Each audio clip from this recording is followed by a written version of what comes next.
Take a look at what happened.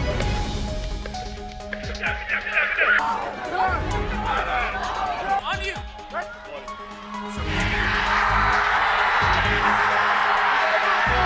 While the US Secret Service is under fire over the assassination attempt on Donald Trump, believe it or not, the former president's security was actually increased weeks before that fateful rally in Butler, Pennsylvania.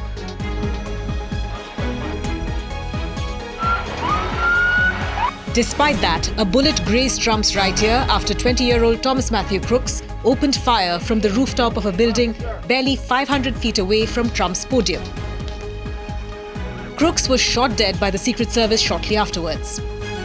According to officials, the reason for the enhanced security was heaps of evidence suggesting that Iran is actively planning to assassinate Trump before the November election.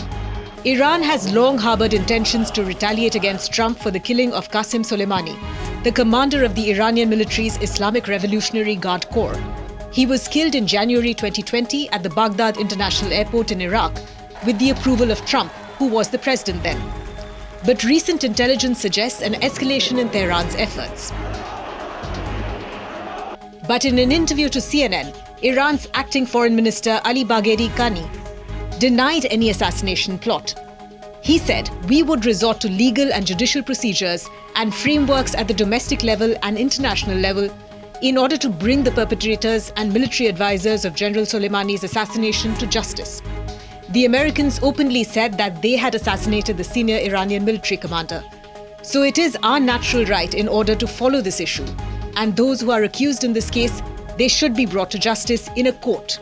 Secret Service officials reportedly warned the Trump campaign repeatedly against holding outdoor rallies, which pose greater risks than events to which the agency can better control access. But the Trump campaign did not disclose whether it was made aware of the Iran threat. In a statement, they said, "We do not comment on President Trump's security detail. All questions should be directed to the United States' Secret Service." Secret Service Director Kimberly Cheetle said the agency was working to understand what happened and would cooperate fully with the FBI's investigation.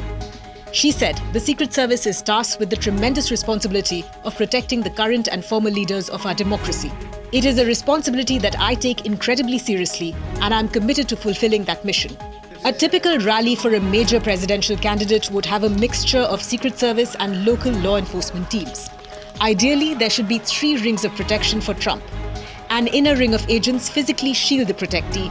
A second team works on the perimeters of an event, ensuring that no one is carrying a weapon. And a third team is focused on the external perimeters and uses long-range binoculars and sniper rifles to deal with long-range threats. For a lapse of such a magnitude as was witnessed on July 13, there are likely 2 reasons. That the Secret Service was overstretched and there were communication gaps between its teams and local and state officers. Now, more and more alarming information is coming out. The Secret Service didn't sweep the building from which crooks tried to kill Donald Trump, and instead relied on local law enforcement to secure the location. Yeah, someone's on top of the roof. Look. Look, there he is. Because we have millions and millions. The shooter was first noticed and reported by rallygoers outside the campaign venue. One law enforcement officer tried to climb onto a spot to engage the shooter, but was forced to drop back to the ground when crooks aimed at him because he was not in a position to wield his gun. He then aimed at the stage. Even days after the shocking assassination attempt on Donald Trump, there are more questions than answers.